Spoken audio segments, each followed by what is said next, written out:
শেখ হাসিনা ইস্যুতে আটকে থাকবে না ঢাকা দিল্লি সম্পর্ক। পররাষ্ট্র উপদেষ্টা জানান, তাকে ফেরত আনার প্রক্রিয়া এবং অন্যান্য ইস্যু নিয়ে আলোচনা একসাথে চলবে।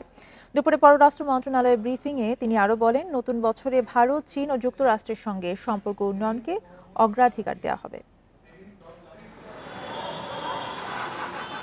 নতুন বছরে রোহিঙ্গা প্রত্যাবাসন, অর্থনীতি ও কূটনীতিকে সর্বোচ্চ গুরুত্ব দেবে পররাষ্ট্র মন্ত্রণালয়।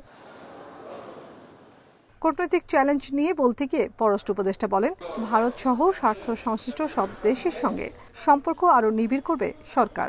আমাদের প্রতিবেশীর সাথেও ভালো সম্পর্ক চাই, মার্কিন যুক্তরাষ্ট্রের সাথে আমরা ভালো সম্পর্ক চাই, চীনের সাথেও ভালো সম্পর্ক চাই। কারণ আমাদের স্বার্থ আছে প্রতিটি ক্ষেত্রেই ভালো সম্পর্ক রাখার ক্ষেত্রে। এবং আমি বিশ্বাস করি যে যাদের কথা বললাম তাদেরও স্বার্থ নিহিত আছে ভালো সম্পর্কের মধ্যেই। প্রায়োরিটি কিন্তু কোনোটাই কম না, কারণ আমি মনে করি যে তিনটি দেশের সাথে সম্পর্কের ক্ষেত্রে আমাদের প্রায়োরিটি যথেষ্টই আছে।